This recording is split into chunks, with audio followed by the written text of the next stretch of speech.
तो hello guys, कैसे हैं आप। हम आशा करते हैं कि आप अच्छे होंगे और आपका स्वागत है हमारे स्टडी क्लासेस 100% में। और हम आपको आज कुछ बेसिक चीज़ें बताने वाले हैं जो कि हाई स्कूल और हाई स्कूल वालों के लिए है। ये हाई स्कूल वालों के लिए काफ़ी ज़्यादा समस्या बन के बाहर आता है।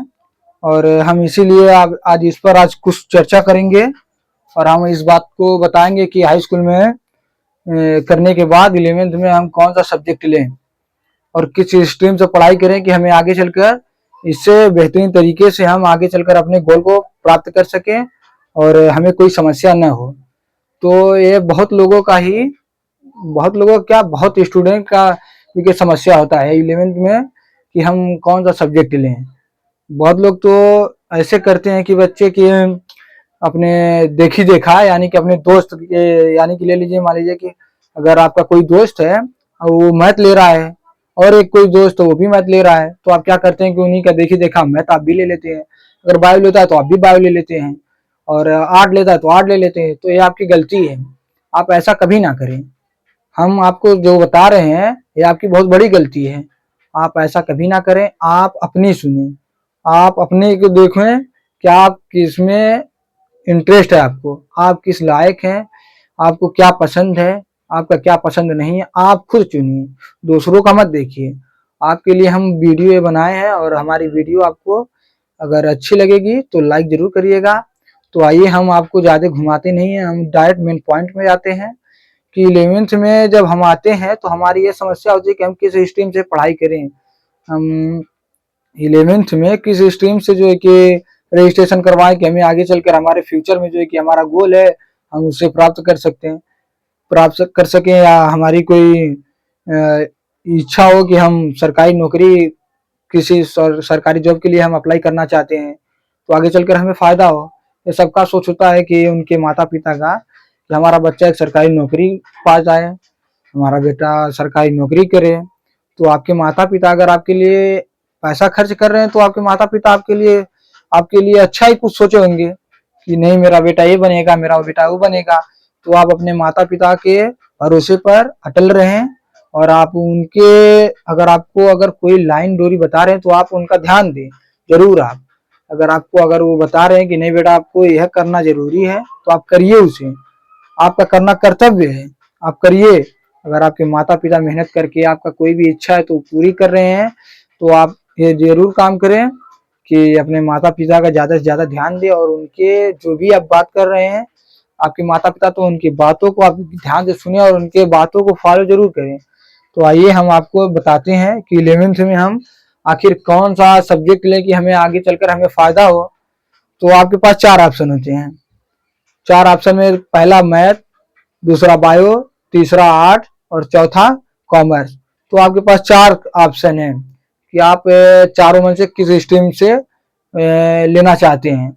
अगर आपका हाई स्कूल से ही अगर आपका मैथ स्ट्रांग है और आपका जो है कि अगर मैथ स्ट्रांग है और आपका इंटरेस्ट भी मैथ में ही है तो मैं तो कहूँगा कि आप मैथ ले लीजिए, तब मैथ लीजिए। मैथ जो है कि स्ट्रांग है, केमिस्ट्री स्ट्रांग है और जो है कि फिजिक्स स्ट्रांग है, तो आप मैथ लें, मैथ लीजिए और अपने गोल को बेहतरीन तरीके से क्रैक करिए। और आपके पास 2 साल होते हैं यानी कि 11th और 12th। अगर मेहनत से अगर आप रोजाना 1-1 घंटे अगर आप निकाल दें, 1-1 घंटे आप पढ़ाई करें तो आपका गोल क्रैक हो सकता है। और आपका टारगेट जो है इंटर में या 90 प्लस हो या 95 प्लस हो तो आप अपने गोल को क्रैक कर सकते हैं। तो दोस्तों, आपका अगर जिसमें इंटरेस्ट है आप वही करें, ये नहीं कि आपका जो कि दोस्त कोई और सब्जेक्ट ले रहा है तो मैं भी वही सब्जेक्ट लूंगा। तो ऐसी गलती कभी ना करें। और अगर आपका इंटरेस्ट अगर बायो में है तो आप बायो लें, क्योंकि अगर आपका इंटरेस्ट अगर बायो में है और आपको अगर कहा जाए कि नहीं मैथ पढ़ो तो आपके ऊपर अगर आपको लगेगा कि मेरे ऊपर प्रेशर है, आपके ऊपर प्रेशर हो जाएगा और आप कायदे से फोकस नहीं कर पाएंगे। जब आप फोकस नहीं कर पाएंगे तो आप अपने गोल को क्रैक कभी नहीं कर सकते। तो ये गलती कभी ना करें। अगर आपकी ये जो कि आपका इंटरेस्ट अगर बायो में तो आप बायो ही लें। बायो में भी 5 सब्जेक्ट होता है और मैथ में भी 5 सब्जेक्ट होता है, यानी कि मैथ में फिजिक्स, केमिस्ट्री और मैथ, इंग्लिश, हिंदी 5 सब्जेक्ट होते हैं। उसमें भी 5 सब्जेक्ट आपका तो 2 सब्जेक्ट मतलब कि कॉमन है। हिंदी और इंग्लिश तो है, सभी में रहता है। और बायो में क्या है, बायो, फिजिक्स, केमिस्ट्री और हिंदी इंग्लिश, आपके लिए ये भी 5 सब्जेक्ट होते हैं। तो इसमें क्या होता है कि बायो में अगर आप मैथ आपका वीक है, मैथ नहीं लेना चाहते तो आप बायो उसकी जगह ले लें। Bio, physics, chemistry, Hindi, English आप ये ले सकते हैं। इससे आप अपना पढ़ाई कर सकते हैं। अगर आपका इंटरेस्ट है जो कि हाई स्कूल से ही अगर आपका आर्ट साइड में है, यानी कि आप आर्ट जो है कि बहुत बेहतरीन तरीके से बनाते हैं और आपका गोल है कि आप मैं आगे चलकर आर्टिस्ट बनना चाहता हूँ, तो दोस्तों आप आर्ट लें। अगर आपका इंटरेस्ट आर्ट में तो आप आर्ट ले सकते हैं। और अगर आपका इंटरेस्ट जो है कि मान लीजिए कि शुरू से ही हाई स्कूल से ही अगर आपका सामाजिक विज्ञान होता है, तो बहुत लोगों का इंटरेस्ट सामाजिक विज्ञान में होता है। और भी इसके अंदर 11th में आने के बाद आपको और भी विषय मिलते हैं अलग अलग, तो आपको वो भी ले सकते हैं आप। मतलब आर्ट, अगर आपका इंटरेस्ट आर्ट में है तो आपको 5 सब्जेक्ट इसमें भी होते हैं। हिंदी और इंग्लिश तो कॉमन होता है, और आप 5-7 और सब्जेक्ट होते हैं जिसको आप अपने मन चाहे ले सकते हैं, जैसे कि इतिहास हो गया, कला हो गया और जियोग्राफिक हो गई। जियोग्राफिक के बाद नागरिक शास्त्र, नागरिक शास्त्र के नाम से जानते ही होंगे, पॉलिटिकल साइंस जिसमें इसमें आता है, पॉलिटिकल के बारे में बताते हैं इसमें। और सोशियोलॉजी आती है, अर्थशास्त्र आता है, शिक्षा शास्त्र आता है। तो 8-9 सब्जेक्ट इसमें आपको मिलेगा, और इसमें से आप सिर्फ आपको 5 ही सब्जेक्ट चुनने होते हैं। यानी कि अगर आप आर्ट लेना चाहते हैं, आपका स्ट्रॉन्ग आर्ट है, तो आप आर्ट, हिंदी और इंग्लिश ये 3 सब्जेक्ट हो गया। अब 2 सब्जेक्ट यानी कि जियोग्राफी या हिस्ट्री ले लें, या सोशियोलॉजी ले लें, या अर्थशास्त्र ले लें, या नागरिक शास्त्र ले लेंगे। तो इसमें आपका जो भी इंटरेस्ट है वो आप ले सकते हैं। और एक बात और कि इसमें कहते हैं लोग कि आर्ट साइड से पढ़े कोई फायदा नहीं है। अरे भाई, फायदा क्यों नहीं है? फायदा है। आप अगर अपने आसपास अगल बगल में कहें बताएंगे कि आर्ट साइड से हम लेना चाहते तो कहेंगे आर्ट साइड से कोई पढ़ने फायदा नहीं है। दोस्तों मेरी बात पहले ध्यान से सुने, आर्ट साइड भी पढ़ने में फायदा है। अगर आप चाहते हैं कि आर्ट साइड में अगर हम 90+ लेकर आए, तो अगर आप एक दिन में, यानी कि साल में 365 दिन होते हैं, अगर आप एक दिन में 1 घंटे अगर आप पढ़ाई करते हैं, एक दिन में यानी कि 24 घंटे में अगर एक दिन आप पढ़ाई करते हैं, तो 365 दिन अगर आप पढ़ाई करेंगे तो 365 घंटा आप पढ़ेंगे। 365 घंटा जब आप पढ़ेंगे तो सोच लीजिए, अगर 1 घंटे में अगर आप अपना एक एक सिलेबस का, मतलब कि एक सिलेबस है, तो अगर आप आधा सिलेबस आप ये 1 घंटे में पूरा कर रहे हैं एक दिन में, तो सोचिए कि आपका बुक कितना समय लगेगा खत्म होने में। और आपका जब पेपर बचा हुआ होता है, यानी कि बहुत बच्चे ऐसे करते हैं कि पहले से नहीं पढ़ाई करते हैं। वो क्या करते हैं कि जब 1 महीना बचा हुआ होता है, तो 1 महीना 2 महीना बचा हुआ होता है, तो एकदम जी जान लगा कर एकदम तैयारी करने में एकदम लग जाते हैं।